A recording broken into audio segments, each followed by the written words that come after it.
অফিসের বসকে কখনো ভালোবেসেছেন? আমি বেসেছিলাম ম্যাডাম।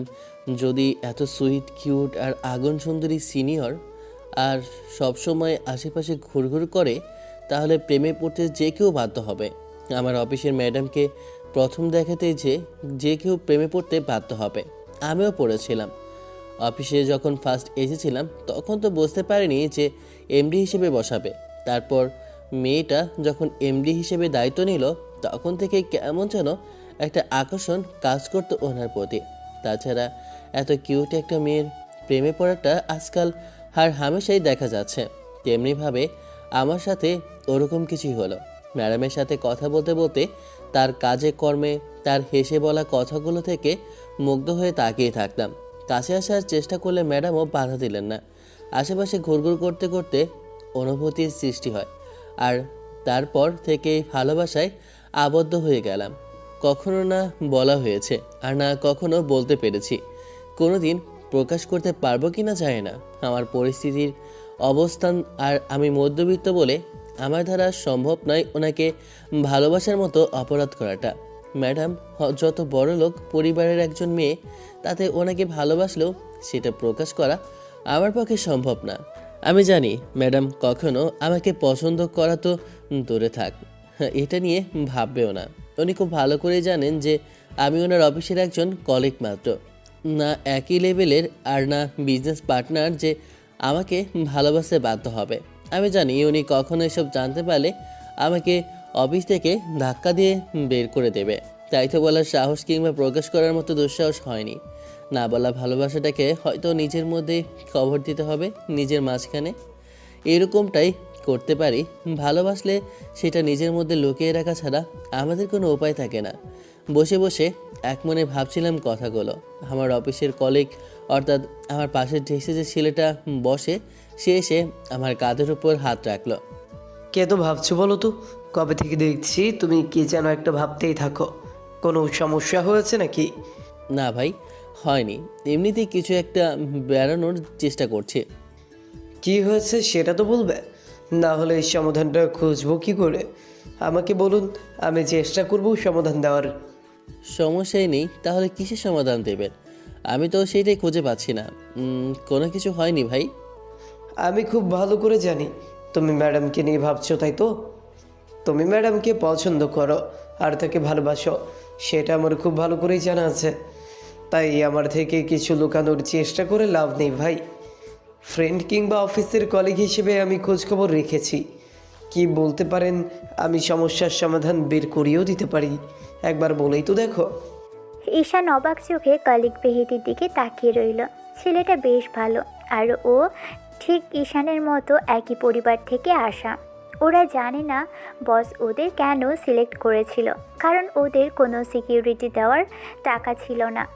তারপর থেকে ওরা অফিসের এমন কোনো কাজ নেই যেটা নিজে থেকে করতে পারে না, আর সব কিছুতে আগ্রহ দেখায় বলেই বস ওদের এত পছন্দ করতো। কিন্তু ঈশান আর ওই ছেলেটা অফিসে জয়েন করার 3 মাস পরেই তার মেয়েকে অফিসে পাঠালেন। 7-8টা মাস কেটে গেল। মোট মিলিয়ে প্রায় 1 বছর হলো চাকরিটা করছে ঈশান। ছেলেটার বেশ ভালোই সখ্যতা ঈশানের তৈরি হয়েছে। ছুটির দিনে প্রায়ই ওর সাথে দেখা করে। এ নিয়ে আগে কখনো কথা হয়নি, তবে ছেলেটা এসব বিষয় জানতে পেরে গেছে, তাই ঈশান বিষয়ের দৃষ্টিতে তাকিয়ে ওকে জিজ্ঞেস করে, আমি ম্যাডামকে পছন্দ করি কিংবা তার দিকে তাকিয়ে থাকি, সেটা তুমি বুঝলে কি করে? এটা না বোঝার কিছু নেই ভাই। তুমি যেমন ড্যাব ড্যাব করে ম্যাডামের দিকে তাকিয়ে থাকো, তাতে ওনাকে পছন্দ করো কিংবা ভালোবাসো, সেটা বললে ভুল হবে না। একটা ছেলে একটা মেয়ের দিকে কেমন নজরে তাকায়, সবসময় তার কাছে আসার চেষ্টা করে। কী জন্য সেটা ম্যাডাম এড়িয়ে গেলেও আমার নজরে ঠিকই পড়েছে। আমিও মধ্যবিত্ত, আপনার আমার লেভেলটা একই, তাই না বোঝার কিছু নেই। সমস্যাটা আমাদের দুজনের একই রকম। মানে তুমিও কাকে ভালোবাসতে, সেও তোমাকে এরকম করে ছেড়ে চলে গিয়েছিল, তুমি তাকে কখনো ভুলতে পারোনি? তেমন কিছু না, ওই কলেজ লাইফে একটা মেয়েকে পছন্দ ছিল। মেয়েটা বড়লোক ছিল, তাই সাহস হতো না কখনো বলার। কিন্তু চেষ্টা করেছিলাম আর বলেছিলাম। তারপর সে বলেছিল আমার মতো ছোট লোককে কখনোই ভালোবাসবেন না। মধ্যবিত্ত, তাই নিজেদেরই চাহিদা পূরণ করতে পারি না, আবার অন্য কাউকে স্বপ্নগুলো কী করে পূরণ করব। তাই সবসময় মেয়েদের থেকে দূরে থাকার চেষ্টা করি। তাহলে আমাকে সাজেস্ট কেন করছো? জানোই যে আপনার আর আমার অবস্থা কি খারাপ হতে পারে। তাহলে ম্যাডামকে ভালোবাসার জন্য কিংবা পছন্দ করার জন্য আমাকে কেন সাজেস্ট করছেন? আমি সেটাই বুঝতে পারছি না। ভালোবাসলে সেটাকে প্রকাশ করতে হয়, না হলে একটু একটু করে ভেতর থেকে পস্তাতে হয়। সারা জীবনই তো পস্তাতে পস্তাতে এই অবধি আসলাম। কিছু ভালোবাসার কথাটা ভুলে যেতে হবে। আব্বু আম্মু আছে, একটা বোন আছে, নিজের বিয়ে করতে হবে, এমন পরিস্থিতিতেই থাকে। আব্বু আম্মুর সেবা যত্নের জন্য কাউকে তো প্রয়োজন। একটা বিয়ে তো আজ না হয় কাল করতেই হবে। তাই এসব নিয়ে ভাবলে কি হয় বলো? তা অবশ্য ঠিক বলেছ। নিজেদের কথা চিন্তা করলে জীবনে চলা মুশকিল। যাই হোক, যদি কখনো কোনো সমস্যা কিংবা কোনো কথা বলার থাকে তাহলে আমাদের বলো, আমি একটু সমাধান করার চেষ্টা করব। মনে হয় না তার কোনো প্রয়োজন হবে, কারণ ম্যাডাম যদি এসব বিষয়ে জানতে পারে তাহলে এখান থেকে ধাক্কা দিয়ে নিশ্চয়ই অফিস থেকে বের করে দিবে। এমনকি পুলিশেও দিতে দুবার ভাববে না। বলবে বড়লোকের মেয়ে টাকা পয়সা হাতানোর জন্য তাকে প্রেমের ফাঁদে ফেলার কিংবা অভিনয় করার চেষ্টা করছে। সে অফিসের বস অনেক চিন্তা ভাবনা করে চাকরিটা দিয়েছিল। যদি বুঝতে পারে তোমার কিংবা আমার দ্বারা এরকম কিছু হয়েছে তাহলে ঘর ধাক্কা দিয়ে বের করে দিবে। সেজন্য বলি, সব পছন্দ কিংবা সব ভালোবাসার পূর্ণতার কথা চিন্তা না করে কাজে মনোযোগ দেওয়ার চেষ্টা করো। দুজনেই কাজে মনোযোগ দেওয়ার চেষ্টা করলেও ম্যাডামের ডাক পড়তেই ঈশান সেদিকে চলে গেল। তারপর ম্যাডামের কেবিনের সামনে এসে মুখে মিষ্টি হাসি নিয়ে ভিতরে প্রবেশ করলো। হাতে থাকা ফাইলটা ওনার সামনে দিতেই ম্যাডাম একবার তাকালো ছেলেটার দিকে। এই সুন্দরী মেয়েটা ঈশানের দিকে তাকালেই কেমন যেন বুকের ভিতরটাই ধুপ করে ওঠে। ম্যাডাম ফাইলটাতে ভালোভাবে চোখ বুলিয়ে নিয়ে বলতে লাগলো, কাজ দেখছি ভালোই করতে পারেন, এজন্যই আব্বু বোধ হয় আপনাদের এতটা বিশ্বাস করে। এই যুগে কারোর পক্ষে এত কাজের কিংবা তার বিশ্বাসের হওয়াটা এত সহজ না। ম্যাডাম, এটা আমার দায়িত্ব। এতগুলো মাইনে দিয়ে রেখে দিয়েছেন আমাদের। যদি কাজটা ঠিক মতো না করি তাহলে আমাদের টাকাটাই কেনই বা দেবেন? আর চাকরিটা করেই আমাদের চলতে হয়, তাহলে কেনই বা কাজটা মনোযোগ দিয়ে করব না? গুড, আপনাদের কথা শুনে ভালো লাগে। যতই শুনি ততই মুগ্ধ হই। শুনুন, আগামীকাল একটা মিটিং আছে, শহরের বাইরে ফ্যাক্টরিতে মিটিংটা হবে। আপনাদের কয়েকজনকেই সেখানে যেতেই হবে। আব্বু বাসাতে নেই, তাই ভাবছিলাম আপনাদের কয়েকজনকে নিয়ে গেলেই ভালো হয়।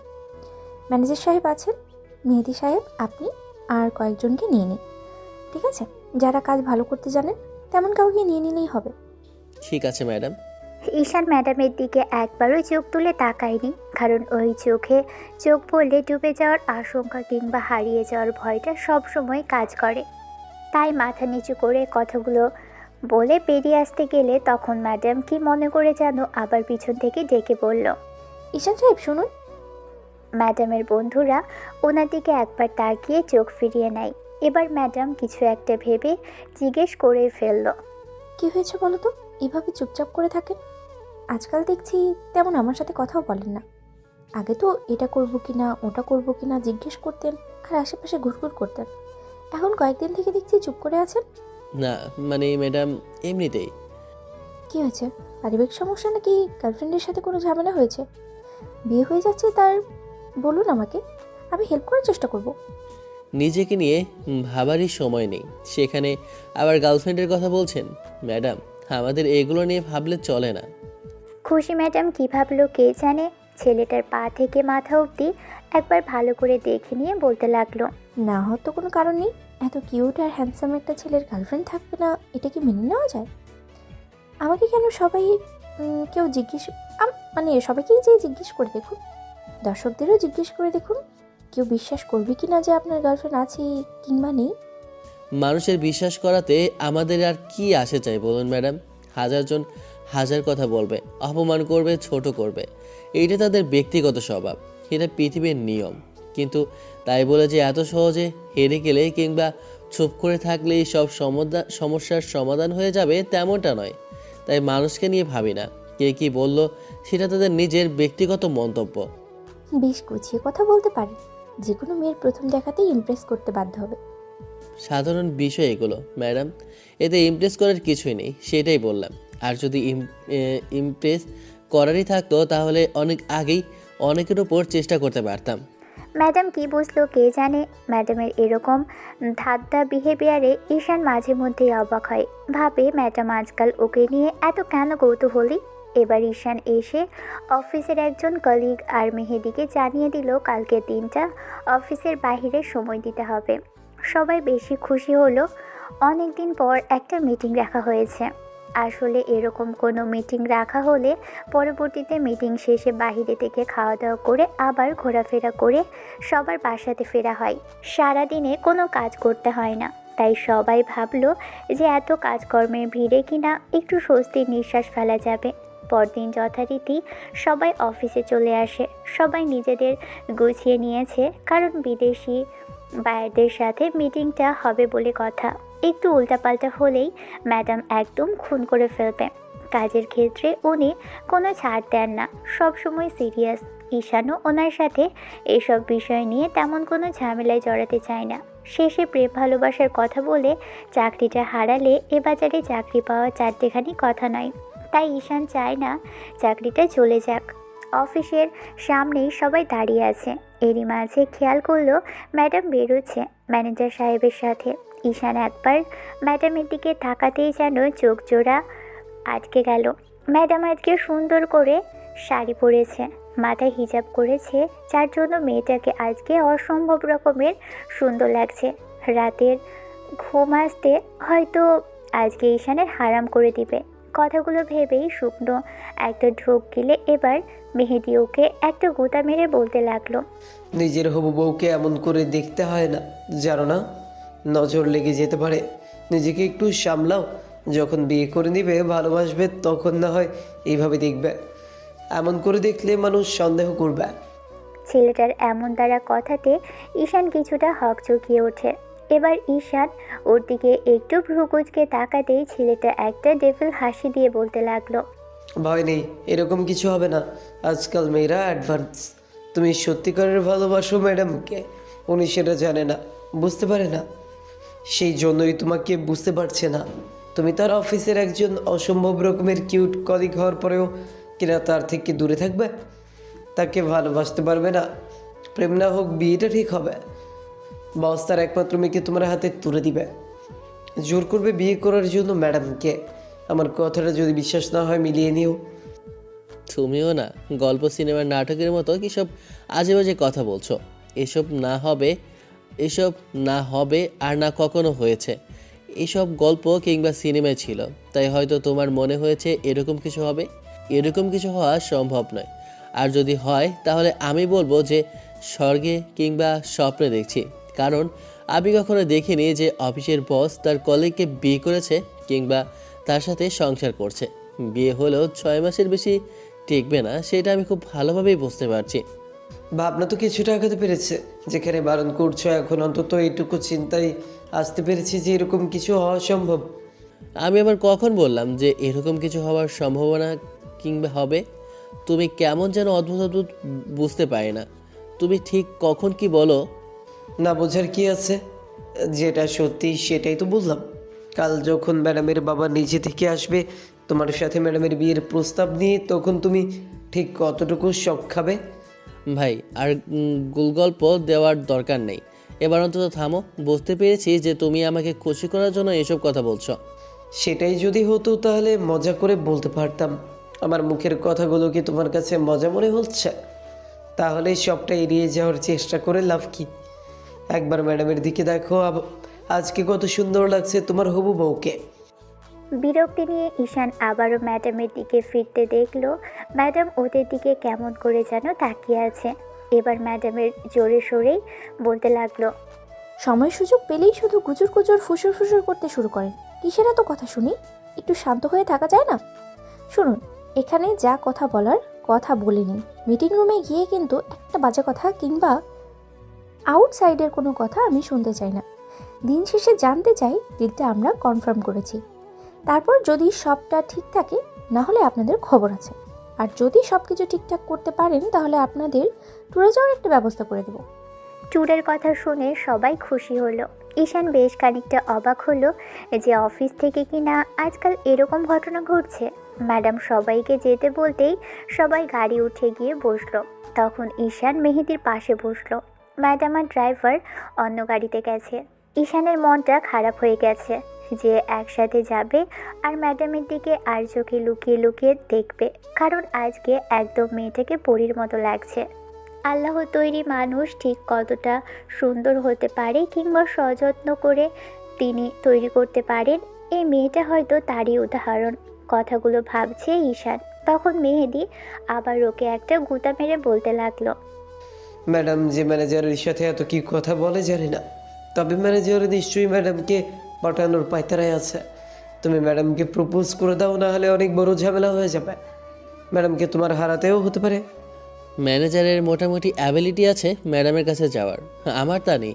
উনি চেষ্টা করলে আমি কি করতে পারি? অনেক কিছু দেখেও না দেখার মতো এড়িয়ে যেতে হয়। অন্য কথা বলো, এসব খবর রেখে লাভ কি? শুনলাম নাকি ছেঁকা খাওয়ার পর থেকে তুমি কোনো মেয়ের দিকে ফিরেও তাকাওনি। বিয়েটা করে নিলেই তো পারতে। নিজের লেভেলের কাউকে বিয়ে করে নিলেই অন্তত পরিবারের অভাবটা বুঝতে পারতা। আর বলো না, আম্মু বিয়ের কথা বলে একদম পাগল করে ফেলেছে। খালাতো বোনকে বিয়ে করার কথা বলছে। খালাতো বোন নাকি আমাকে আগে থেকে পছন্দ করে, সেই জন্য বিয়ের জন্য চাপাচাপি করছে। ভালোবাসায় আমার বিশ্বাস নেই, তাই বলেছি এইসব কথা আমার সামনে না বলতে। আমাকে জ্ঞান দেবার বেলায় খুব টনটনে, তাই না? নিজের বেলায় ঠিকই 16 আনা। আমায় দূরে থাকতে দেবে না, আবার তোমাকে যে ভালোবাসে তার থেকে নিজেও দূরে থাকবে। যে আর নেই তার কথা চিন্তা করে লাভ নেই, কিন্তু যে তোমাকে চায়, ভালোবাসে, তাকে বিয়ে করে নাও। দেখো, যদি কপালে লেখা থাকে তাহলে ঠিকই ভালো থাকতে পারবে। উপরওয়ালা হয়তো এরকমটাই চেয়েছিল। একটা কথা কি জানো তো মেহেদি, উপরওয়ালা আমাদের ঠিক তাদের কাছ থেকে দূরে সরিয়ে নেন। আমাদের অনুপস্থিতিতে এমন কিছু বলেছিল যে কথাগুলো আমরা নয়, উপরওয়ালা ঠিক শুনতে পেয়েছিল। তাই আমাদের তাদের থেকে দূরে সরিয়ে নেন। কখনো কাউকে নিয়ে আশা করো না। এই দেখো না, আমাদের এই অফিসের চাকরির কথাই ধরো। 6 মাসের মতো এদিক ওদিকে দৌড়ে জুতোতলা ক্ষয় করে শেষে হাল ছেড়ে দিতে গিয়ে চাকরিটা জুটলো। অথচ গত একটা বছরে 1000 বার চেষ্টা করেও হয়নি। ভাবছি কি করব, আব্বু আম্মুর চাপাচাপিতে হলেও বিয়েটা করতে হবে। মেয়েটা একটু পাগলি টাইপের, তাই আর কি ভাবছি যে ওর সাথে বিয়ে করলে হ্যাপি থাকতে পারবো কি না, সেটা নিয়েই দুশ্চিন্তায় আছি। বন্ধু হিসেবে আমাকে যেটুকু উপদেশ দিলে তার জন্য অসংখ্য ধন্যবাদ।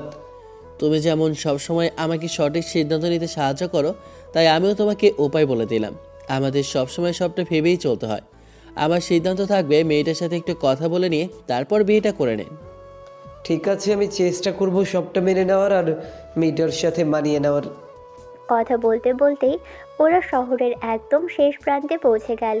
ফ্যাক্টরির অফিস রুমে এসে দেখলো কেউ এখনো উপস্থিতি হয়নি। ম্যাডাম সবার জন্য পিয়নকে কফি আর হালকা নাস্তার ব্যবস্থা করতে বলল। সবাই নাস্তা শেষ করে বসে পড়ল। অন্যদিকে ঈশান খেয়াল করছে ম্যানেজার কেমন যেন ম্যাডামের সাথে কথা বলার চেষ্টা করছে। এই বিষয়টি কয়েকদিন যাবৎ লক্ষ্য করেছে। লোকটা হয়তো ম্যাডামকে পছন্দ করে। ম্যাডামই বা কী করে বলবে ছেলেটাকে দূরে থাকতে? ওর স্বভাব ভালো নয়, কেমন যেন গায়ে পড়া স্বভাবের। যবে থেকে ম্যাডাম এসেছে তবে থেকেই ছেলেটা যেন ওনার পিছনে পড়ে গেছে। কেমন করে যেন সবসময় তাকিয়ে থাকে। তাহলে কি ম্যাডামকে সত্যি ভালোবাসে? ওনার সাথে কিছু ম্যাডামের কথাগুলো ভাবলে ঈশানের বুকের ভিতরটা ধক করে উঠল। ওর যেটুকু অ্যাবিলিটি আছে তাতে বিয়ে করলে ম্যাডামের তেমন কিছু যে আসবে না, কিন্তু ঈশান মধ্যবিত্ত ফ্যামিলির একটা ছেলে, ওকে এইসব নিয়ে ভাবলে চলবে না। মেহেদি এবার ঈশানের কাঁধের উপর হাত রাখতেই ঈশান বুঝতে পারলো ওর প্রজেক্ট দেখানোর পালা। তাই যতটুকু পারলো সুন্দর করে সবার সামনে উপস্থাপন করলো। সবাই সব কিছু বোঝাতেই দুপুর পেরিয়ে বিকেলের পথে অবশেষে বাইরেরা ডিলটা কনফার্ম করলো। সবাই বেশ খুশি। এত খাটাখাটনি দিন শেষে তাহলে সফল হলো। ম্যাডাম সবার সাথে হাত মেলালো। তারপর ঈশানের সাথে ম্যাডামের সাথে হাত মেলাতেই ওর হাতটা বুকে রাখলে বুঝতে পারলো বুকের ভিতর ধকধক করছে। এবার ম্যাডাম সবাইকে উদ্দেশ্য করে বলতে শুরু করলো, আপনারা যেমন আমার কথাটা রেখেছেন, মন দিয়ে কাজ করেছেন, তাই আপনাদের জন্য খুব বড় একটা সারপ্রাইজ আছে। ডিলটা কনফার্ম হয়ে গেছে, সেটা আপনাদের পরিশ্রমী। আপনারা সবাই যেভাবে কাজ করেন তাতে আপনাদের সবার এই ট্যুরটা পাওনাই ছিল। 7 দিনের মধ্যে একটা দিন তারিখ ঠিক করে আমরা কক্সবাজারের উদ্দেশ্যে বেরোবো 3 দিনের জন্য। এখন কে যাবেন কিংবা যাবেন না সেটা আপনাদের নিজ ব্যক্তিগত ব্যাপার। যাওয়ার আসা, থাকা, খাওয়া সবই কিন্তু আপনাদের অফিসের পক্ষ থেকে। শুধু সামান্য কিছু টাকা খরচ করলেই আপনারা সেখানে যেতে পারছেন আর প্রকৃতিটা উপভোগ করতে পারবেন। এখন বাদবাকিটা আপনাদের ইচ্ছে। সবাই হ্যাঁ বলে দিল। ঈশান কোনো কথাই বলল না। বাসায় ফেরার পথে ঈশান শুধু ম্যাডামের দিকে ফ্যাল ফ্যাল করে তাকিয়ে রইল। মেহেদি জিজ্ঞেস করলো ঈশান যাবে কিনা, কিন্তু ছেলেটা কোনো জবাব দিচ্ছিল না দেখে মেহেদি ওকে আবার একটা ধাক্কা দিয়ে বলতে লাগলো, হঠাৎ কোথায় হারিয়ে যাও বলো তো? নাকি ম্যাডামকে মন ভরে দেখতে ইচ্ছে করে? সত্যি করে বলো, না হলে খুব খারাপ হয়ে যাবে।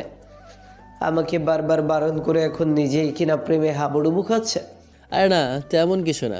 আমি ভাবছিলাম যাবো কিনা, এত দূরের পথ, আর তার ওপর ফ্যামিলি ছেড়ে গিয়ে কতগুলো টাকা খরচ করতে হবে, তাই ভাবছিলাম না গেলেই ভালো হবে। ছেলের কথা শোনো, না গেলে ম্যাডামের কাছাকাছি আসবে কি করে? রফিন সাহেবকে দেখেছেন তো, যে কি পরিমাণ ম্যাডামের প্রতি সবসময় ঝুঁকে থাকে। তাতে যে কোনো দিন ঝামেলা হয়ে যাবে। আর ম্যাডাম কি করে আমি বুঝি না। লোকটা ওনার কাছে আসার চেষ্টা করলে উনিও সুযোগ দিয়ে দেন। সেটা তো তোমার ক্ষেত্রেও হতে পারতো। ঠিক এতটাই কাছে আসতে পারতে আর এরকম কিছু হতে পারতো। ঈশান সাহেব, কিছু মেয়েরা আছে জন্মগত গাধাই তৈরি হয়। সবসময় সব কিছু বলে না দিলে তারা বুঝতে পারে না। তুমি একটু চেষ্টা করো, দেখো ম্যাডাম বুঝতে পারবে আর ঠিকই তোমাকে ভালোবাসার চেষ্টা করবে। আজকাল আপনার কি হয়েছে সত্যি করে বলেন তো? কী সব আজে বাজে কথা বলো? রাগের মাথাতে এসব বলছো, নাকি মিটিংটা এমন সুন্দরভাবে কমপ্লিট হয়েছে আর সেই খুশিতে কি তুমি পাগল হয়ে গেলে? উচিত কথা বলেছি তো, তাই এরকম একটা অপবাদ দিতে পারলে। আমি আর কখনো এইসব কথা তোমাকে বলবো না। তুমি আমাকে এরকম করে পাগল উপাধি দিবে আমি ভাবিনি। তবে নয়তো কি? একটা ছেলে ম্যাডামের গায়ের উপর টলে পড়ার চেষ্টা করলে আমি কেন বুঝিয়ে বলবো উনি আমার গার্লফ্রেন্ড নাকি বউ? ম্যাডাম সুযোগ দিয়েছে বলেই ছেলেটা সুযোগ পেয়ে বসেছে। দয়া করে এগুলো আর বলবে না। আমি কারো মায়ে পড়তে চাই না। মায়াটা কাটিয়ে উঠতে কতটা কষ্ট হয় সেটা তুমি আমার থেকে ভালো জানো। তাই জেনে শুনে আগুনে চাপ দিতে চাইছি না। ঝলসে যেতে হবে শেষে। সেদিন ওরা শহরের একটা বড় রেস্টুরেন্টে গিয়ে অফিসের পক্ষ থেকে খাওয়া দাওয়া করে তারপর বাসার উদ্দেশ্যে চলে গেল। ঈশান বাসায় এসে কলিং বেল দিলে বোন এসে দরজা খুলে দিল। ঈশান ওর মাথায় হাত বুলিয়ে দিলে হাতে একটা চকলেট ধরিয়ে দিয়ে বলতে লাগলো, আর যাই হোক, সবটা ভুলে গেলেও এটা কেন ভুলো না ভাইয়া? আমার মিষ্টি বোনটা এই চকলেটটা কত ভালোবাসে আমি জানি। আর এই সামান্য বিষয়টা যদি মনে রাখতে না পারি তাহলে বিয়ের পর যে আফসোস হবে। বোনটা এত কাছে ছিল, তাকে ভালোবাসতে পারিনি, তাকে একটু দেখাশোনাও করতে পারিনি। সব সময় বিয়ের কথা বলে মনটা খারাপ করে দিও না তো। আমি তোমাদের ছেড়ে কোথাও যাব না, আর বিয়ে করার কথা কখনো বলবে না। যদি বিয়ে করেও নেই তাহলে জামাইকে নিয়ে এখানেই থেকে যাব। পাগলি একটা। বিয়ে হয়ে গেলে মেয়েরা শ্বশুরবাড়ি ছেড়ে, বাড়ি ছেড়ে কখনো বাবার বাড়িতে পড়ে থাকে নাকি? হ্যাঁ, এগুলো করলে মানুষ খারাপ বলে বোন। ঈশান বোনটাকে দু হাতে জড়িয়ে ধরে বলতে লাগলো, তারপরও আমি তোমাদেরকে ছেড়ে কোথাও যাব না। আব্বু আম্মু আর তোমাকে ছাড়া আমি যে থাকতে পারি না সেটা তোমরা খুব ভালো করেই জানো।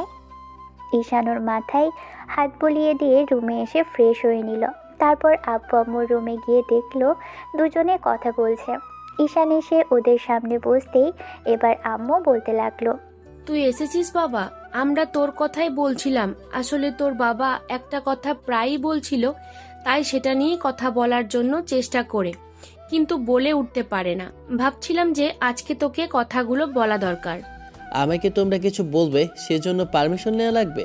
আর এত আমতা আমতা করা লাগবে না। এসব বিষয় নিয়ে টেনশন না করে আমাকে বলো তো কি হয়েছে আর কি জন্য চিন্তায় পড়ে গেছো? তোমরা যে কথাটা আমাকে বলতে পারতেছো না নাকি বলতে চাইতেছো না? আসলে তোর বিয়ের কথা ভাবছিলাম, তাই আর কি। বোনের অনার্সটা শেষ হয়নি, অনার্স শেষ হতে দাও, তারপর না হয় বিয়ে নিয়ে ভাবা যাবে। সবে মাত্র সেকেন্ড ইয়ারে, আর 2টা বছর দেরি করে ততদিন বোনটা ম্যাচিউর হয়ে যাবে।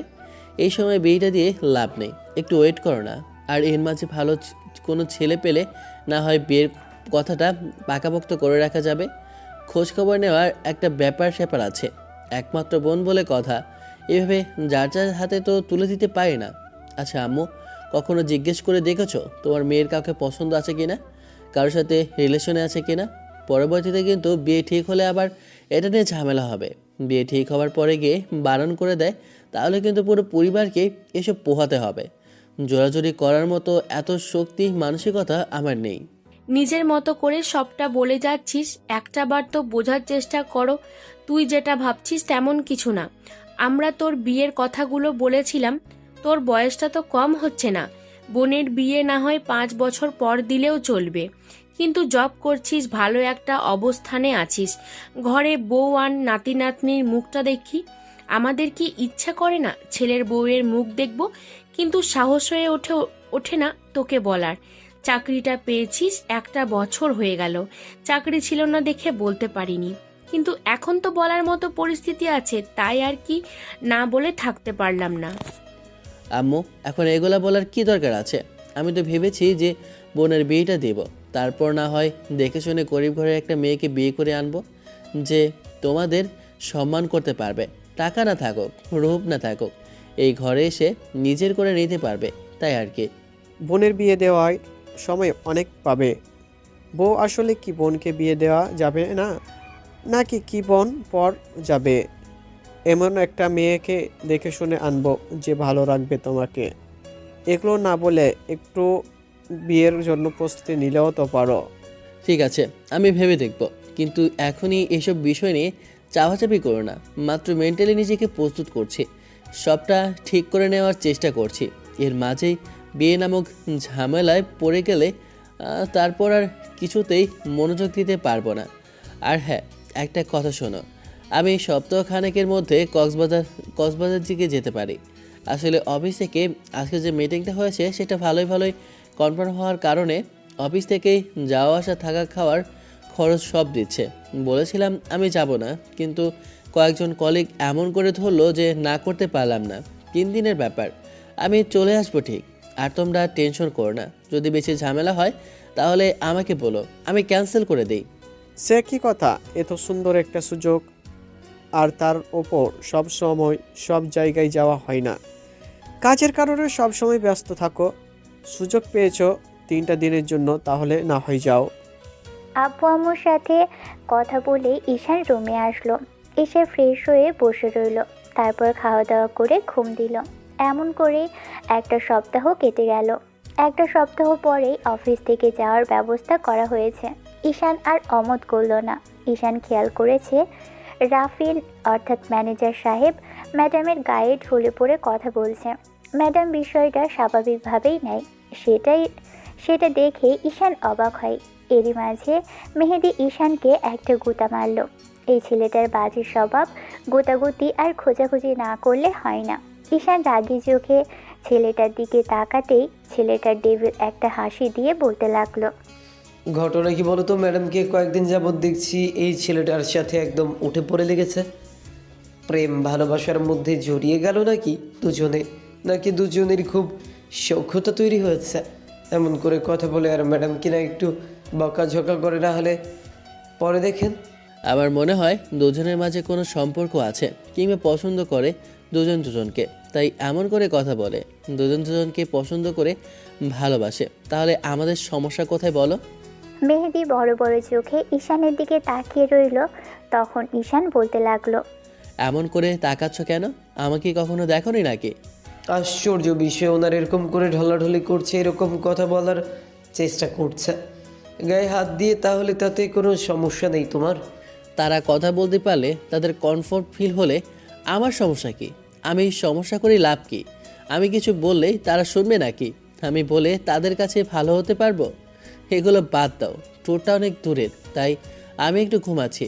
সকালবেলা পৌঁছে গেলে আমাকে একটু ডেকে দিও। ঈশান কথাগুলো বলেই চোখজোড়া বন্ধ করে নিয়ে সিটে হেলান দিল।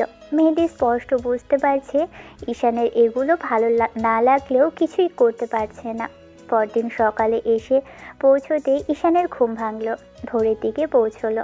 তারপর বড়সড় একটা রিসর্টে এসে পরপর কয়েকটা রুম নেওয়া হলো। ম্যাডামের রুম, তারপর অদ্ভুতভাবে ঈশানের রুমটা পড়ল। তার উল্টো পাশে রাফিন সাহেবের রুম পড়েছে। এমন কিছুর জন্য ঈশান প্রস্তুত ছিল না। ঈশান রুমে এসে ফ্রেশ হয়ে শুয়ে পড়ল। মেহেদি এসে ধাপ করে একদম বিছানায় হাত পা ছড়িয়ে দিয়ে শুয়ে পড়ল।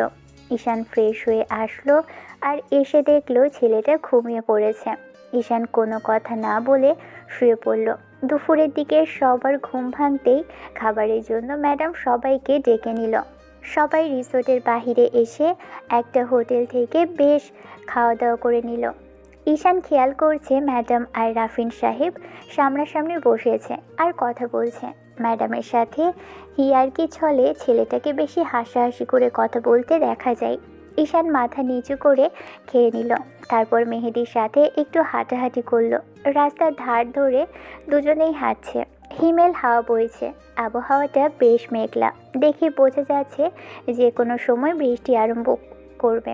পকেটে দুহাত রেখে হাঁটছে আর কিছু একটা ভাবছে। তখন মেহেদি বলতে আরম্ভ করলো, ম্যাডামকে তোমার একটাবার বলা উচিত ছিল তুমি ম্যাডামকে ঠিক কতটুকু পছন্দ করো কিংবা ভালোবাসো।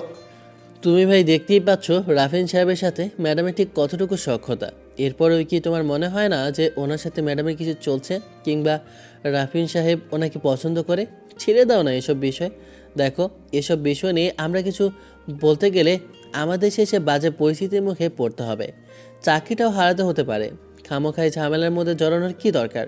ওনারা চাইছে নিজের মতো থাকতে, তাহলে থাকতে দিই না। আর রাফিন সাহেবকে তো তুমি জানোই, উনি কোন লেভেলের হারামি। যদি এসব বলতে যাও কিংবা কিছু করতে যাও তাহলে দেখা যাবে ম্যানেজার সাহেব জানতে পেরে উল্টা আমাদের নামে উল্টাপাল্টা কিছু বলবে। তারপর ম্যানেজারকে তাতেই তুলবে। মনে নেই সজীব সাহেবের কথা? উনি একটু কমপ্লেন করাতেই কিনা শেষে এমন একটা মিথ্যা অপবাদ দিয়ে ওনাকে অফিস থেকে ঘাট ধাক্কা দিয়ে বের করে দিল। এসবের মধ্যে জড়ানো খুব বেশি দরকার নেই। তাই আমি চাইছি না এরকম কিছু হয়ে যাক। ছেলেটা চুপচাপ রইল। ওরা ঘন্টাখানি হাঁটাহাঁটি করে তারপর আবারও রিসর্টে ফিরে আসলো।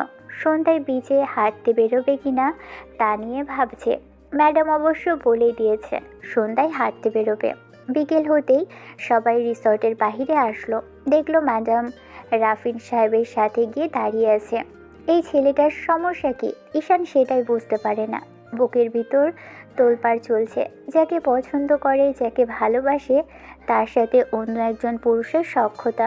একটাবারের জন্য ওদের সাথে আলাদা কোনো কথা বলল না। রাফিন সাহেবের সাথে যে এত কিসের কথা সেটাই বুঝতে পারে না। সবাই বিচের ধারে চলে আসলো। পরন্ত বিকেল, সূর্য ডুবছে, এরকম একটা অবস্থা। লাল আভা ছড়িয়ে পড়েছে সমুদ্রের বুকে। সমুদ্রের এত বড় বিশালতার সামনেই ঈশান দাঁড়িয়ে ছোট্ট ক্ষুদ্র একটা প্রাণীর মতো হাহাকার করছে। বুকটা বারবার বলতে ইচ্ছে করছে যাকে ভালোবাসলো তাকে বলতেও পারলো না। আর যাকে এত কাছে থেকে চাইলো তাকে পাওয়ার মতো কোনো সাধ্য নেই। আর সেটা থাকলেও উপায় নেই। কথাগুলো ভেবেই দীর্ঘশ্বাস ফেলল। পাশে দাঁড়িয়ে আছে মেহেদি। কী যে ভাবছে কে জানে। তো ঈশান সাহেব কি চিন্তা করলেন কবে বিয়েটা করবেন না নাকি? এরকম কথা বলছো কেন? এতদিন ম্যাডামকে নিয়ে পড়েছিলে, এখন আবার বিয়ে করার কথা বলছো যে? যেটা হবার নয় সেটা নিয়ে আর বলে কী লাভ? তার উপর তুমি না বারণ করলে, তাই আর কি বলতে চাইছি না। আজ না হয়তো কাল কারোর সাথে জীবনটা জড়ানোরই আছে। বাসা থেকে বেরোনোর আগে আব্বু আম্মু বলেছিল বিয়ের কথা। ভেবেছিলাম বোনের বিয়েটা দিয়ে তারপর বিয়েটা করব। কিন্তু যেমন করে ধরেছে তাতে বেশি দিন ঝুলিয়ে রাখতে পারবো না। ভাবছি বছর খানেকের মধ্যেই বিয়েটা করে নিতে। এই বছর খানেক সময়টা আমি নিয়েছি একটু গুছিয়ে নিই নিজেকে। আমাদের মতো ফ্যামিলিতে থাকার মতো মেয়ে পাওয়াটা কি এত সহজ বলো? তাই সবটা গুছিয়ে ওঠার জন্য একটু সময় নিয়েছি। কোনো ভালো মেয়েটে থাকলে বলো যে আমাদের সাথে মানিয়ে গুছিয়ে নিতে পারবে। আর এসব নিয়ে ঝামেলাও করেন না। সেটাই। তো তুমি কি ভাবলে সেটা তো বলো। এখনই সিদ্ধান্ত নেওয়ার সঠিক সময়। আব্বু আম্মু আমাকে যেমন বলেছিল বয়স হয়ে গেছে, তেমনি তোমারও বয়স হচ্ছে। আব্বু আম্মু একা থাকে, তোমার তো কোনো বোনও নেই যে একটু দেখাশোনা করবে। তাই বিয়েটা করে নিলেই ভালো হয়। বলতে বলতে সন্ধ্যা থেকে রাত নেমে আসলো। তারপরেও হাঁটাহাঁটি শেষ হচ্ছে না। অনেক দূর চলে এসেছিল কিনা মনে হতে আরম্ভ করলো যে এই দিকটায় থাকা ঠিক হবে না। কক্সবাজারে এখন অনেকেই দেখা যায় ছিনতাইকারী কিংবা হাইজাকারদের মুখে পড়ে পর্যটকরা পড়ে। তাই ঈশান বলতে লাগলো, ম্যাডাম, আমাদের এখান থেকে আর বেশি দূর যাওয়াটা ঠিক হবে না। আমি শুনেছি এই এলাকাটা বেশ ভালো নয়। কিছুদিন আগে সামনে একটা ছিনতাই হয়েছে। এখানে থাকা ঠিক হবে না। যেহেতু সন্ধ্যা নেমে গেছে, রাত হয়ে গেছে, তাই এখানে থাকাটা বেটার মনে করছি না। এখন বাকিটা আপনাদের ইচ্ছা। এবার ম্যাডাম কিছু একটা বুঝে সবাইকে উদ্দেশ্য করে বলতে লাগলো, এখন সবাই রিসোর্টে চলুন, কাল আবার বেরোনো যাবে। ঈশান সাহেব ঠিকই বলেছেন, দিনকাল যা পড়েছে তাতে এখন বাইরে থাকাটা ঠিক না। এখন ফিরে যাই, 2 দিন কিন্তু আছি, তারপর না হয় সবটা ঠিকঠাক মতো দেখা যাবে। খুশির এই কথাটাতে যেন রাফিন সাহেব খুশি হতে পারল না। লোকটা রাগি চোখে তাকালে। এবার ম্যাডাম হাঁটতে শুরু করলেই তখন রাফিন সাহেব সামনাসামনি এসে দাঁড়ালো। মেহেদি আর ঈশান ওনার পাশ কাটিয়ে যেতে নেবে, তখন ম্যানেজার সাহেব বলতে লাগলো, বেশি বোঝেন সব সময়, সব বিষয়ে এত নাক গলাতে কে বলেছে আপনাকে? ঈশান অবাক হয়ে গেল, আর কিছু বলতে গিয়েও বলতে পারল না। তার আগেই মেহেদি ওর হাত ধরে থামিয়ে দিল। সেখান থেকে চলে গেল একটা ফাঁকা জায়গায়। দুজনেই দাঁড়িয়ে আছে বেশ পাবলিক প্লেসে। এদিকটায় বসে রাফিন সাহেব কফি খাচ্ছিল। এরই মাঝে ম্যাডামের কথা বলছিল, যেটা পাশের একটা টেবিল থেকে লুকিয়ে সব শোনার পর ও বুঝতে পারল যে ঈশান ম্যাডামকে পছন্দ করত। ঈশানের কাছে খারাপ কিছু একটা বানানোর জন্য এবার ছেলেটা যে এত বাজে একটা প্ল্যান ভাববে সেটা কখনো কল্পনাও করেনি। এই ট্যুরে আসাটা যেন ঈশানের জীবনের সবচেয়ে বড় ভুল ছিল, কারণ সেদিন রাতে ওরা একটা ছোটোখাটো পার্টির আয়োজন করলো। তো বারবিকিউ পার্টি রিসর্টে সুইমিং পুলের ধারে আয়োজন করা হয়েছে। সুইমিং পুলের ধারে এই বিষয়টা নিয়ে সমাগম চলছে। 8-10 জনের একটা টিম কিনা বসে আছে, তার মধ্যেই একমাত্র মেয়ে। ঈশান ম্যাডামের দিকে তাকিয়ে আছে। এরই মাঝে একটা ছেলে ওর সামনে ড্রিঙ্কস দিতেই ম্যাডাম জুসটা খেলো, কিন্তু ড্রিঙ্কস নিল না। এর মাঝেই রাফিন সাহেব কিছু একটা ভাবছে, সেটা আল্লাহ মাহবুদই জানে। বারবিকিউ পার্টিটা শেষ হতে প্রায় রাত 11টা বেজে গেল। ওরা যে যার মতো রুমে চলে আসলো। রুমে এসে শুয়ে আছে। এর মাঝখানেই মেহেদির সাথে কারো যেন কথা বলতে আরম্ভ করলো। ঈশানের বড্ড বেশি বিরক্ত লাগছিল, তাই রুম থেকে একটু বেরোলো। তারপর কি হয়েছে জানে না, কিন্তু তারপর যখন জ্ঞান ফিরল, হঠাৎ ঘুম ভাঙলো, তখন নিজেকে আবিষ্কার করলো এমন একটা রুমে যেটা কখনো কল্পনাও করতে পারেনি। একই জায়গায় আর একই অবস্থাতে এমন কিছু দেখে এবার ঈশান হকচকিয়ে গেল, কারণ এটা ওর রুম না। ছেলেটা আশেপাশে তাকিয়ে যেটা দেখলো সেটার জন্য প্রস্তুত ছিল না, কারণ যে রুমে শুয়েছিল সেটা ম্যাডাম, অর্থাৎ ওর বসের রুম। ও এখানে এলো কী করে সেটাই বুঝতে পারলো না। পাশ থেকে কেউ একজন শুয়ে আছে এমন কিছু দেখে ঈশান এবার পাশে তাকাতেই খেয়াল করলো ম্যাডাম শুয়ে আছে। ওনার শাড়িটা এলোমেলো, অগোছালো। এমন কিছু দেখে ঈশান আঁতকে উঠল। বেড থেকে নেমে যেতে গেলেই এবার ম্যানেজার অর্থাৎ রাফিন সাহেব রুমের মধ্যে ঢুকলো, কারণ রুমে আর অন্য সবাই দাঁড়িয়ে আছে। এমন কিছু দেখে ঈশান ভয় পেয়ে গেল। ছেলেটা হকচকিয়ে যেতেই এবার রাফিন সাহেব এসে দাঁড়িয়ে বলতে লাগলো, মেহেদি সাহেব, এই ছিল আপনার ফ্রেন্ডের এরকম চিন্তাভাবনা, আর আপনি কিনা এত নিম্ন মন মানসিকতা নিয়ে চলাফেরা করেন? বসের সাথে এরকম একটা কাজ করতে আপনার বিবেকে বাঁধলো না? বস কিনা আপনাকে চাকরি দিয়ে অফিসের জায়গা করে দিয়েছিল, আর আপনি কিনা তার মেয়ের সাথে এরকম সি আমার ভাবতেও লজ্জা লাগছে। শেষে কিনা কলিগ হয়ে ম্যাডামের দিকে হাত বাড়ালেন। ঈশান সবার মুখের দিকে তাকালে সবাই কেমন যেন অদ্ভুতভাবে তাকিয়ে আছে। তাই ঈশান বিষয়টার জন্য উত্তেজিত হয়ে বলতে লাগলো, না না, আপনারা আমাকে ভুল ভাবছেন। আমি এরকম কিছু করিনি। বিশ্বাস করুন, রাতে যে কী থেকে কি হয়েছে আমি নিজেও জানি না। মাথাটা কেমন চক্কর দিয়ে উঠলো। এখন দেখছি আমি এই রুমে। আমি এখানে আসলাম কি করে সেটা নিজেও বুঝতে পারছি না। আমি তো রুমে ছিলাম। আমি রুম থেকে একটু বেরিয়েছিলাম, তখনই দেখলেন ম্যাডাম একা রুমে, আর সেই সুযোগটাই নিলেন, তাই তো? লজ্জা করলো না এমনটা করতে? এমন ভালো একটা কোম্পানিতে জব করার সুযোগ ওনার বাবা আপনাকে করে দিল। খেয়ে পড়ে বাঁচতে পারছেন, আর শেষে কিনা এমন কাণ্ড ঘটালেন। এখন যদি ম্যাডাম সব জেগে থাকতো তাহলে আপনাকে খুন করে ফেলতো। আপনার সাহস হলো কী করে এরকম একটা কাণ্ড ঘটানোর? এখন ম্যাডাম কারোর সামনে মুখ দেখাবে কী করে? ওনার এত বড় সর্বনাশ করলেন, এর জন্য তো আপনার কঠিন শাস্তি হওয়া দরকার। বিশ্বাস করুন, আমি এমন কিছু করিনি। আপনাদের ভুল হচ্ছে। আমি তো এরকম ছেলেই না। আমি ম্যাডামকে নিয়ে এরকম কিছু ভাবেও না। আপনারা আমাকে একটাবার বোঝার চেষ্টা করেন, বিশ্বাস করেন আমি এরকম কিছু করিনি। কোথা থেকে কি হয়ে গেল আমি জানি না। আমি তো এই রুমে আসার চেষ্টাও করিনি, তাহলে এরকম কিছু হবে? আচ্ছা ঠিক আছে, আপনার যদি বিশ্বাস না হয় তাহলে ম্যাডামকে একটাবার জাগিয়ে তুলুন। দেখুন ম্যাডাম ঠিকই বলবে আমাদের মাঝে কিছুই হয়নি। একই রুমে সারা রাত কাটিয়ে আর ম্যাডামের এই এলোমেলো অবস্থা দেখে এবং তারা আপনাকে বিশ্বাস করব? আপনার কি করে মনে হচ্ছে যে আপনি এরকম একটা কাজ করেননি? এখন ভালো সাজার চেষ্টা করছেন। ভেবেছিলেন রাতের অন্ধকারে মেয়েটাকে ভুলভাল কিছু একটা খাইয়ে সর্বনাশ করে তারপর সকালের আগেই চলে যাবেন। কিন্তু হ্যাঁ, শিবন সাহেব আপনাকে দেখেছিল, না হলে তো ম্যাডামের এত বড় একটা সর্বনাশ করার পরও অপরাধীকে আমরা খুঁজে পেতাম না। এত বড় একটা অন্যায়ের জন্য আপনাকে কী শাস্তি দেওয়া যায় আপনি নিজেই বলুন। তাদের খেয়ে পড়ে বেঁচে আছেন, তাদের কাছে নাকি এরকম একটা নেমক হারামি করলেন? বিশ্বাস করো আমি এমন কিছু করিনি। আমি তো ভাবতেও পারছি না যে এরকম কিছু হয়েছে। একটা বিশ্বাস করো না, আমি সত্যি এরকম কিছু করিনি। বিশ্বাস করবো তোকে? তো সাহস হলো কি করে এরকম একটা কাণ্ড ঘটানোর? সবচেয়ে বড় কথা হলো তুই কি করে পারলি ম্যাডামের দিকে হাত বাড়াতে? তোকে আজকে খুন করে ফেলবো। এই কেউ পুলিশকে খবর দাও। দুশ্চরিত্রটার বিচার হবে ইচ্ছামতো আরাম ধোলাই করতে হবে, যেন কোনো মেয়ের দিকে বাজে নজরে তাকাতে না পারে। ঈশান হতবম্ব নিস্তব্ধ হয়ে গেছে। মেহেদির সামনে এসে বিষয়টা বললেও ছেলেটা চুপ করে রইল। ম্যাডাম ঘুমিয়ে আছে, না জানি ঘুম থেকে জেগে উঠলে ওকে কী শাস্তি দিবে কিংবা কিভাবে ঠিক সিন ক্রিয়েট করবে। ঈশান সেটাই ভাবছিল। এর মাঝেই রাফিন সাহেব ঈশানকে আঘাত করলো। ঈশান চুপ করে রইল, চুপচাপ দাঁড়িয়ে মার খেলো কিছুক্ষণ। তারপর শার্টের কলার ধরে টানতে টানতে নিয়ে যাবে, তখনই ম্যাডামের জ্ঞান ফিরল। ঘুমটা ভাঙতেই ম্যাডাম উঠে বসলো। রুমের মধ্যে এত লোকজন দেখে বিষয়টা জিজ্ঞেস করতেই সবটা বলল। সব শোনার পর ম্যাডাম যেন হতবাক হয়ে গেল। মেয়েটা ওনার সামনে গিয়ে বলতে আরম্ভ করে, ম্যাডাম আমি এমন কিছু করিনি। আমি তো আপনার দিকে চোখ তুলে তাকানোর মতো সাহসিকতাও কখনো দেখাইনি। আমি যদি বাজে হতাম তাহলে আগেও তো সুযোগ পেয়েছি আপনার সাথে এরকম কিছু করার, তাহলে তখনই করতাম। বিশ্বাস করেন আমি সত্যিই কিছু করতে পারি না।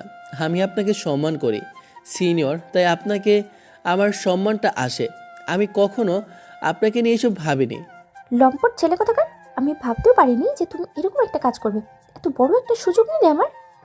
আমি তো ভাবতেও পারছি না যে তুমি এরকম কিছু করেছো আমার সাথে। ঈশান নিস্তব্ধ হয়ে গেল। শেষে ম্যাডাম ওকে ভুল বুঝলো। এবার রাফিন ছেলেটা এসে আবারও কয়েকটা আঘাত করে। তারপর ঈশানকে টানতে টানতে সেখান থেকে নিয়ে গেল। সবাই অবাক হয়ে কিছুক্ষণ তাকিয়ে রইল। রাফিন ঈশানকে রিসর্ট থেকে ধাক্কা দিয়ে বের করে দিল। ঈশান রাস্তা দিয়ে হাঁটতে লাগলো। আনমনে না দেখেই শুধু চোখের পানি ফেললো আর কাঁদতে কাঁদতে বেরিয়ে গেল রাস্তায়। শেষে কিনা এরকম একটা পরিস্থিতিতে ওকে পড়তে হবে কল্পনাও করতে পারেনি। মেহেদি রুম থেকে বেরিয়ে গেল। আস্তে আস্তে সবাই রুম থেকে বেরিয়ে যেতেই এবার রাফিন সাহেব ম্যাডামকে কিছুটা স্বাভাবিক করার চেষ্টা করলো। তারপর যখন মেহেদি ম্যাডামের রুমে আসছিল তখনই শুনতে পেল রাফিন সাহেবের রুম থেকে হাসাহাসি শব্দ আসছে।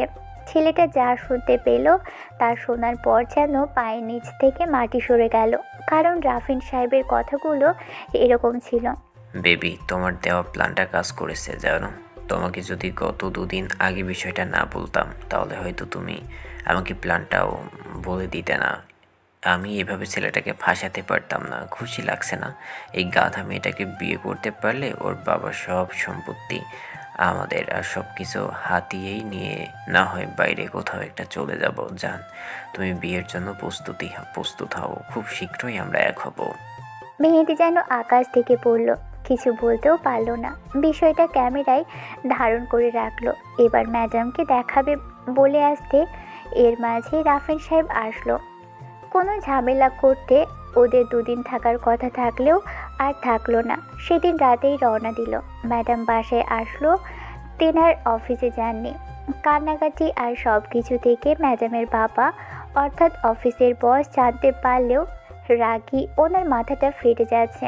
উনি ঈশানের নামে তৎক্ষণাৎ থানায় ডায়েরি করার চেষ্টা করলে তখন খুশি অর্থাৎ ম্যাডাম বলতে আরম্ভ করলো।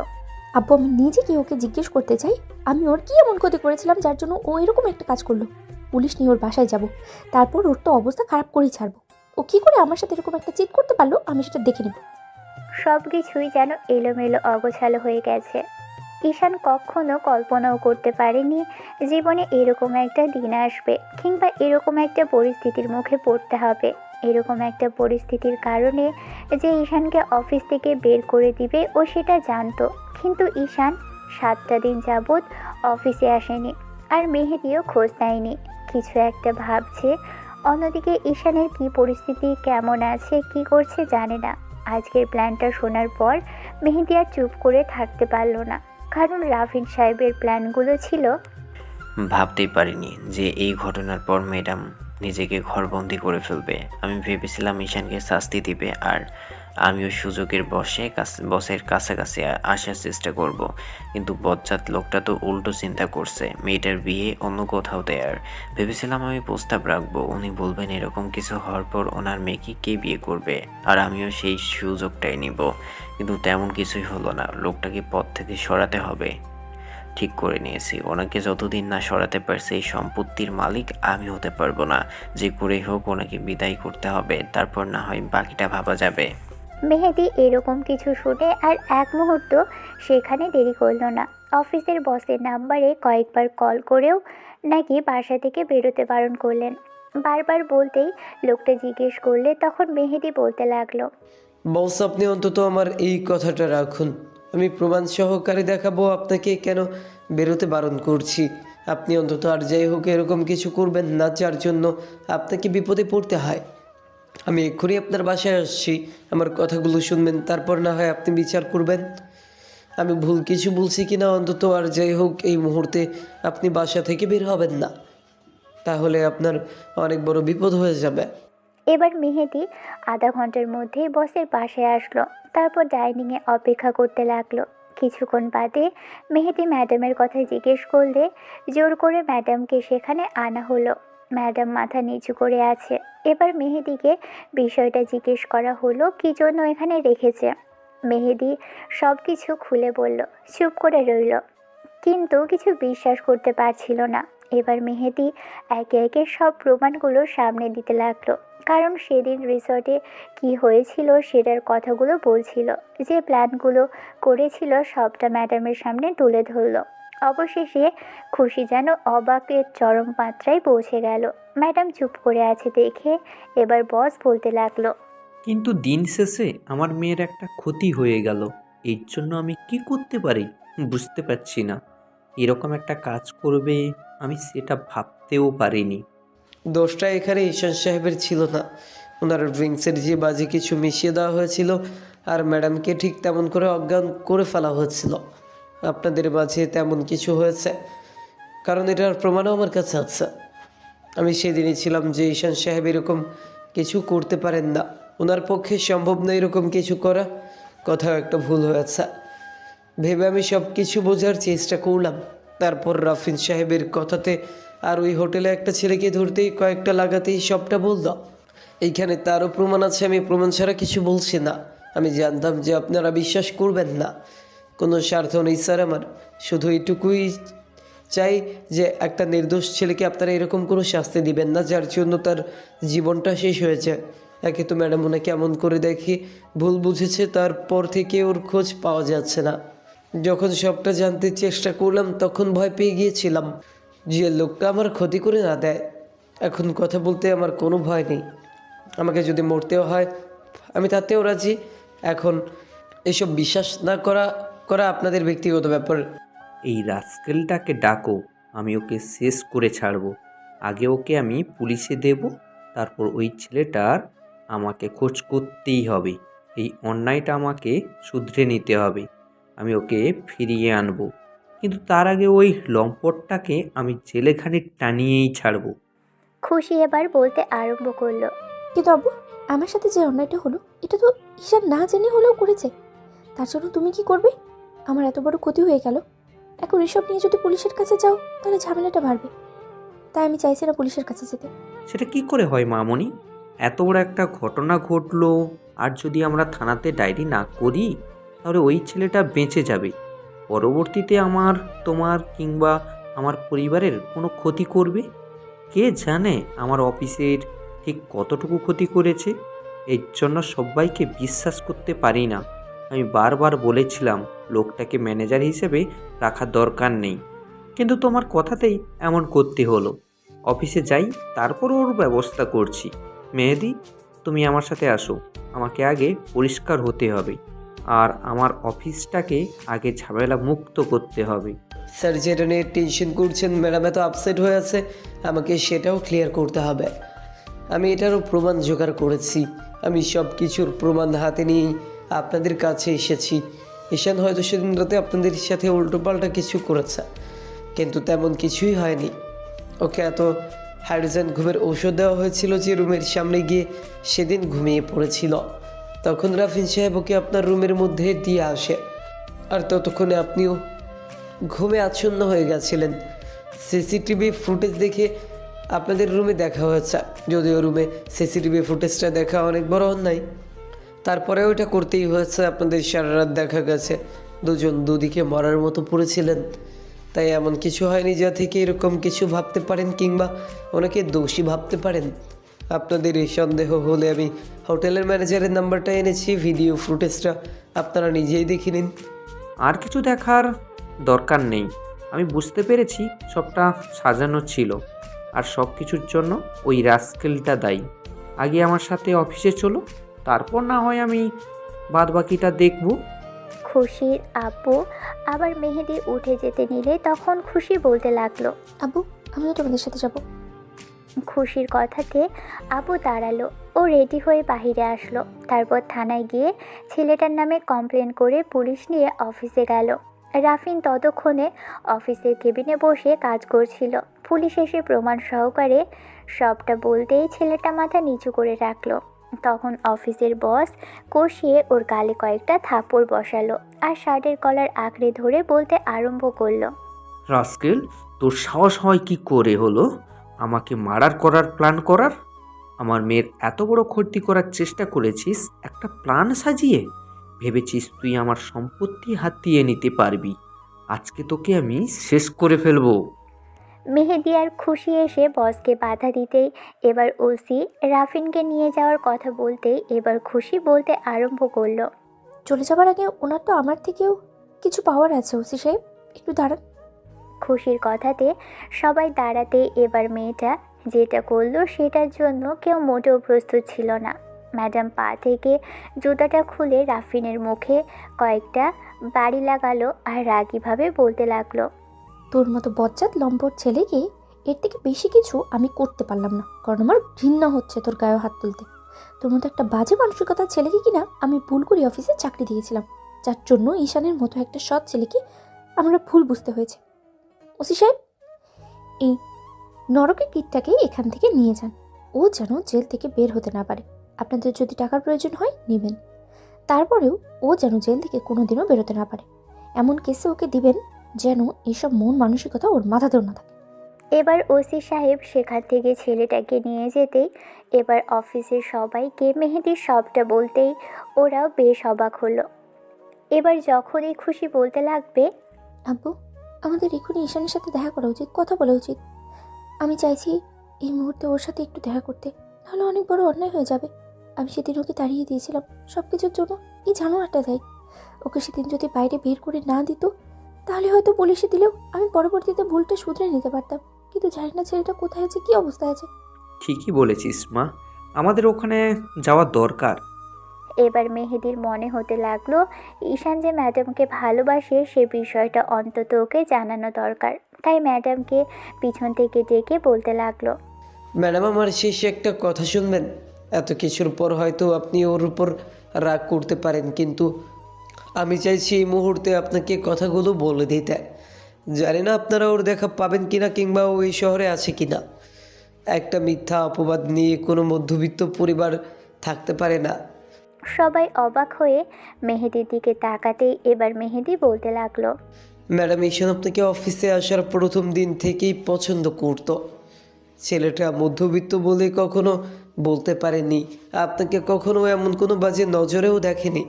ছেলেটা আপনাকে যথেষ্ট সম্মান করতো। আপনাকে যখন ভালোবাসার কথাগুলো বলার জন্য জোর করতাম তখন কি বলতো জানেন? ওর সাধ্য নেই আপনাকে ভালোবাসার, নিজেকে নিয়ে ভাবার, তাই আপনার থেকে দূরে থাকতো। আমি বারবার জোর করার পরেও ছেলেটা কখনো বলেনি আপনাকে এত ভালোবাসে। খুশির আব্বু অবাক হলো। তারপর অনেকক্ষণ মেহেদি ওদের বোঝাতেই ওরা ঈশানের বাসার উদ্দেশ্যে আসলো। তারপর এসে দরজার সামনে সবাই দাঁড়িয়ে রইল। মেহেদি কলিং বেল দিতেই ঈশানের বোন এসে দরজা খুলে দিল। এত লোকজন দেখে সুইটি বলতে লাগলো, কাকে চাই? এটা ঈশান সাহেবের বাসা না? আমরা ওনার সাথে একটু দেখা করতে এসেছি। সুইটি সবার দিকে কেমন করে যেন তাকিয়ে রইল। মেহেদি বিষয়টা বলতেই সুইটি সবাইকে ভিতরে নিয়ে বসতে বলল। এবার আব্বু আম্মুকে ডেকে দিতেই ওনারা আসলো। আর সব শোনার পর আব্বু আম্মু চুপ করে রইল। এবার এত কিছু ঘটে গেছে ছেলেটার লাইফে, সেটা ভাবতেও পারেনি। ঈশানকে আশেপাশে কোথাও দেখতে পাচ্ছিল না, তাই খুশি বলতে লাগলো, আমি ঈশানের সাথে একটু দেখা করতে চাই, আমাকে ওনার কাছে নিয়ে যাবে? আমার খুব দরকার ওনার সাথে কথা বলা, একটা সরি বলা দরকার। উনি কি বাসাতে নেই? কথাগুলো শুনে সুইটি চুপ করে রইল। ঈশানের আব্বু আম্মু কেঁদে উঠল। ওনাদের কান্না করতে দেখে বিষয়টা জিজ্ঞেস করতেই সুইটি সবাইকে বলতে লাগলো, আপনারা আমার সাথে আসুন। এবার সুইটি অফিসের বস মেহেদি আর তার মেয়েকে নিয়ে ঈশানের রুমের সামনে আসলো। তারপর দরজাটা সরিয়ে রুমের ভিতর প্রবেশ করতেই সবাই যেন অবাক হয়ে গেল, কারণ ঈশানের হাতে স্যালাইন আর মুখে অক্সিজেন মাস্ক লাগানো। সবাই অবাক হয়ে গেল। এমন কিছু দেখেই খুশির বুকের ভিতরটা কেঁপে উঠল। ছেলেটার এই অবস্থা হলো কি করে? কথাগুলো ভেবেই খুশি মুখে হাত দিয়ে কেঁদে উঠল। তখন সুইটিও কান্না করে দিয়ে বলতে লাগলো, সেদিন আপনার ওরকম করে রিসর্ট থেকে বের করে দেওয়ার পরই হয়তো এমন একটা অ্যাক্সিডেন্ট হলো। গত 7 দিন ধরে মৃতের মতো সেন্সলেস হয়ে কোমায় পড়ে আছে। ডক্টর বলে দিয়েছে কখন কোমা থেকে বেরোবে তার কোনো ঠিকানা নেই। হসপিটালের খরচ চালানোর মতো অবস্থা আমাদের নেই, তাই ভাইকে বাসায় নিয়ে আসা হয়েছে। কি থেকে কি হয়ে গেল বলুন তো? ভেবেছিলাম কি, আর হলো কি, আমাকে একটা বিয়ে দেবে, তারপরও নিজে বিয়ে করে নিয়ে আব্বু আম্মুর সাথে বাকিটা জীবন কাটিয়ে দেবে। কিন্তু এর মাঝে ভালোবাসার অপরাধে আমার ভাইকে এত বড় একটা কষ্টের মুখে পড়তে হলো। ভালোবাসার জন্য বোধহয় আমার ভাইয়ার এমন শাস্তিটাই পাওয়া উচিত ছিল, তাই আজকে মৃতের মতো পড়ে থাকতে হচ্ছে। জানি না আমার ভাই কখনো আর উঠে বসতে পারবে কিনা, আর কখনো বোন বলে আমাকে ডাকবে কিনা। এত অভাবের মাঝেও পরিবারের মানুষগুলোর সাথে দিব্যি কাটিয়ে দিয়েছিলাম, তার ওপর আমার ভাইকে এমন করে আমার হারাতে হলো। যাই হোক, আপনার ভুলটা বুঝতে পেরেছেন, ভাইয়াকে দেখতে আসছেন, তার জন্য আপনাদেরকে ধন্যবাদ জানাই। আমরা আপনাদের কাছে কৃতজ্ঞ। আর একটা কথা, অন্তত ভাইয়ার মতো এরকম কারোর সাথে করবেন না, যার জন্য আবার কারো জীবনটা এমন শেষ হয়ে যায়। ঈশানকে এরকম অবস্থাতে দেখে খুশি স্তব্ধ হয়ে রইল। কিছুক্ষণ বাদে মেয়েটা ফুপিয়ে কেঁদে উঠল। ঈশানের মুখের দিকে তাকিয়ে রইল। শেষে কিনা ওর একটা ভুল বোঝাবুঝির কারণে একটা ছেলের জীবনটাই নষ্ট হয়ে গেল। খুশি সেটা ভাবতেই পারছে না। যাকে হাজারটা গালি দিয়েছে আর হাজারটা বাজে কথা বলেছে, শেষে এসে জানতে পারল সেই ছেলেটার এমন দশা।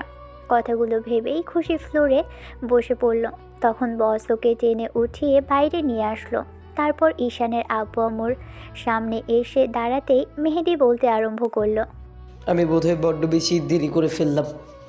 আঙ্কেল আন্টি সেদিন যদি ঈশানের কথাতে ওকে একটাবার ভুল না বুঝে সবটা যাচাই করতাম, তাহলে আজকে এত বড় একটা অন্যায় ওর সাথে হতো না, ছেলেটার ওই অবস্থা হতো না।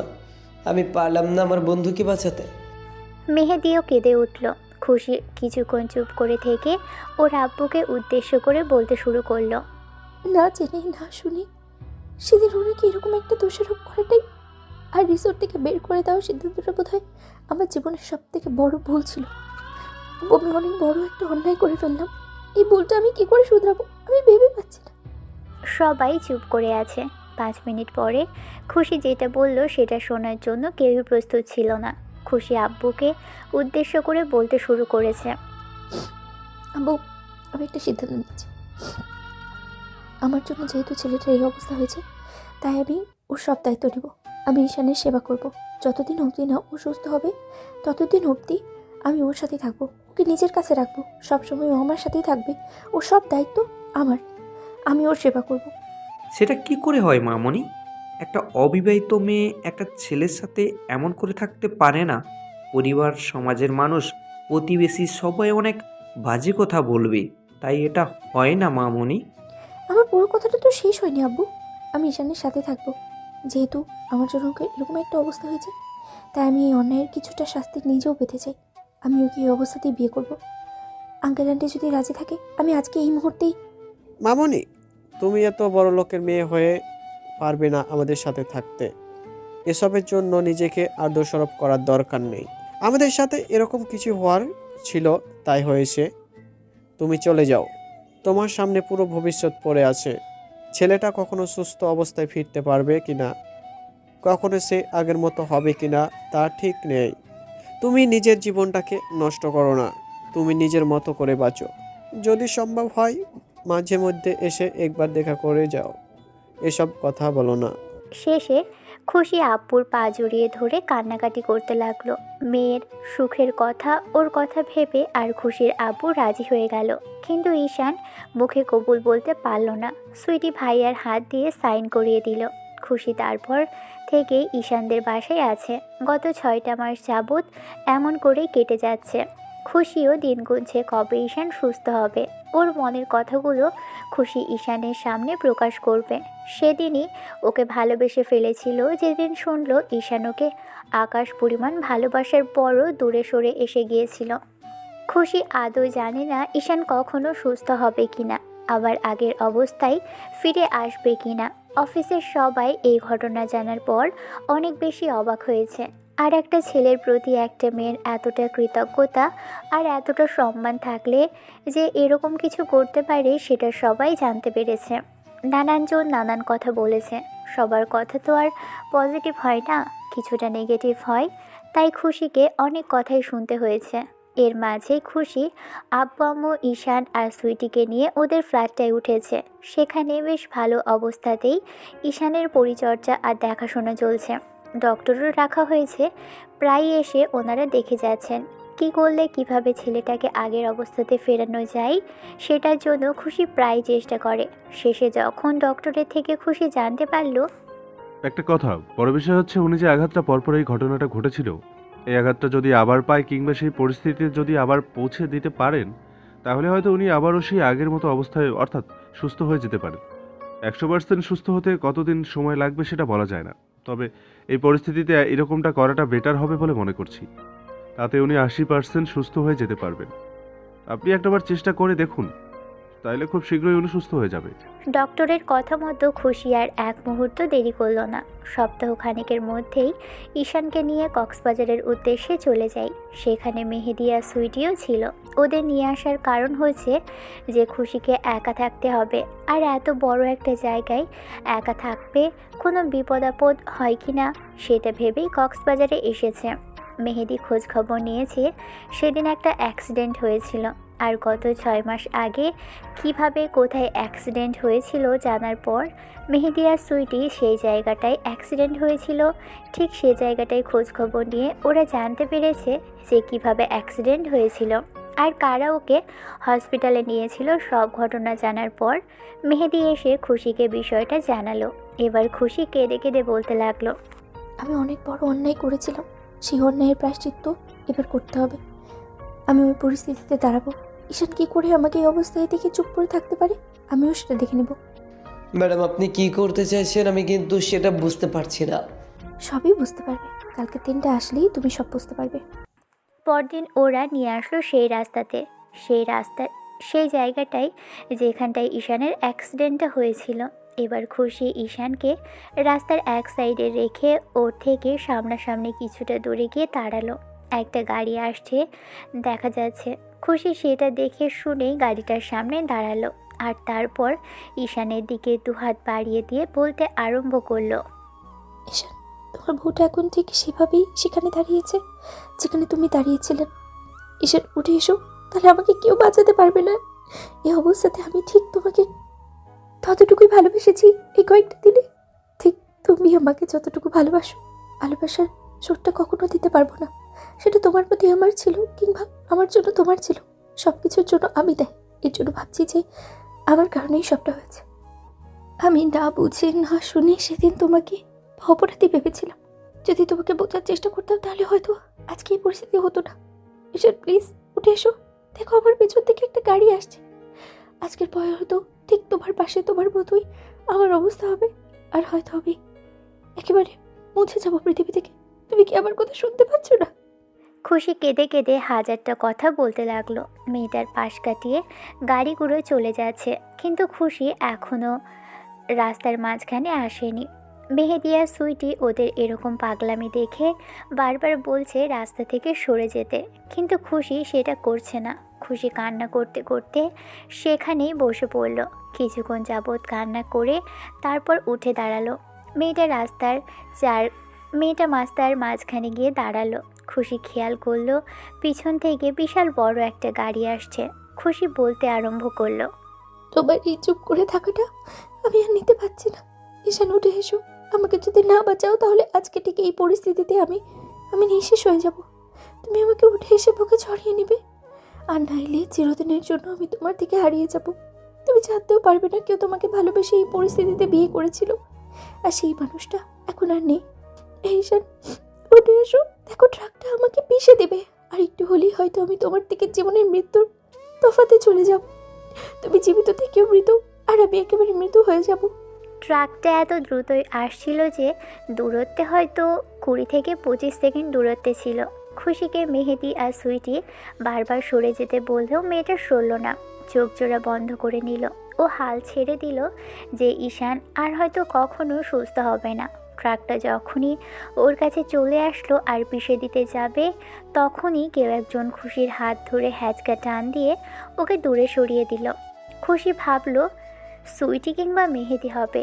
কথাগুলো ভেবে ও তাকাতেই এর মাঝখানেই কেউ একজন ওকে বুকের সাথে শক্ত করে জড়িয়ে ধরে কেঁদে উঠল। এবার খুশি বেশ খানিকটা অবাক হতেই যে ব্যক্তি ওকে সরিয়ে নিয়েছে, জড়িয়ে ধরেছে, তাকে ছাড়িয়ে নিয়ে যেন অবাক হয়ে গেল। খুশি আটকে উঠল। এ তো ঈশান। ওকে সামনে থেকে এরকম অবস্থাতে দেখবে খুশি কল্পনাও করেনি। কেঁদে উঠল। ঈশানের মুখের দুপাশে হাত রেখে ওর সারা মুখে চুমু দিল আর বলতে আরম্ভ করলো। তুমি তুমি ঠিক হয়ে গেছো ঈশান, দেখো আমি একদম ঠিক আছি, আমার কিচ্ছু হয়নি। তোমাকে দেখার পর আমি বিশ্বাসই করতে পারছি না তুমি সত্যি ভালো হয়ে গেছো। কি করছিলেন কি আপনি? পাগল হয়ে গেছেন? এমন করে কেউ গাড়ির সামনে দাঁড়িয়ে থাকে? আর একটু হলেই তো। তোমাকে সুস্থ করা আর স্বাভাবিক লাইফে ফিরে আনার জন্য এটা ছাড়া আর কোনো উপায় ছিল না, তাই এরকম পরিস্থিতিতে নিজেকে ফেলতে হয়েছে। শেষ পর্যন্ত তুমি সজ্ঞানে আর সুস্থ পরিস্থিতিতে ফিরতে পেরেছো, সেটাই আমার জন্য অনেক ঈশান। এবার খুশি কথাগুলো বলেই ঈশানকে জাপটে জড়িয়ে ধরল। এরকম একটা পরিস্থিতির জন্য ঈশান মোটেও প্রস্তুত ছিল না। ঈশান খেয়াল করলো দূরে একটা হুইল চেয়ার পড়ে আছে, আর মেহেদি আর সুইটি এবার এগিয়ে আসছে।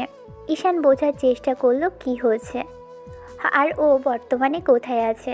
তারপর চারপাশে দেখে বুঝতে পারল সেই জায়গাটা, অর্থাৎ সেদিনের সেই জায়গাটা যেখান থেকে স্তব্ধ হয়ে গিয়েছিল ওর নিঃশ্বাসটা। এবার মেহেদি আর সুইটি এসে ওদের সব ঘটনা জানালো। সব শোনার পর ঈশান একটা দীর্ঘ নিঃশ্বাস ফেললো। ম্যাডামকে কি বলে ধন্যবাদ দিবে কিংবা কি বলা দরকার জানে না, কারণ একটা মেয়ে নিজের সব স্বপ্ন আশা বিসর্জন দিয়ে কিনা ওর মতো একটা জীবন্ত লাশের সাথে বিয়ে করে নিল। তারপর আজ অবধি 7টা মাস কেটে যাচ্ছে, এখনও অবধি ওর সাথেই আছে। ও আবার সেই আগের অবস্থাতে ফিরে আসবে ঈশান কখনো কল্পনাও করেনি, কারণ মস্তিষ্কটা অচল হয়ে গিয়েছিল, শুধু ফ্যালফ্যাল করে তাকিয়ে থাকতো, কখনো কিছু বলতেও পারতো না। ঈশান শুকরিয়া আদায় করলো আর এটুকু ভাবলো যে জীবনে এমন সঙ্গিনী পাওয়া যায় যে এরকম নিঃস্বার্থভাবে ভালোবাসতে পারে, সেটা জানা ছিল না। মেয়েটাকে দু হাতে বুকের সাথে জড়িয়ে ধরল। ভাবতেও পারেনি যে যাকে এত ভালোবাসতো, যাকে এত বেশি কাছে চাইতো, সেই কিনা এখন তার বউ। বিয়েটা ওরা আবার করবে, কারণ কবুল বলাটা হয়নি ঈশানের। মেয়েটাকে আবারও ছাড়িয়ে নিয়ে ওর মুখের দুপাশে হাত দিয়ে সারা মুখে চুমু দিল। হাজারটা চুমু দিয়ে কান্না করতে লাগলো। ঈশান খুশিতে বুকের আগলে নিল, মাথায় চুমু দিয়ে বলতে আরম্ভ করলো, অসম্ভব রকমের ভালোবাসি।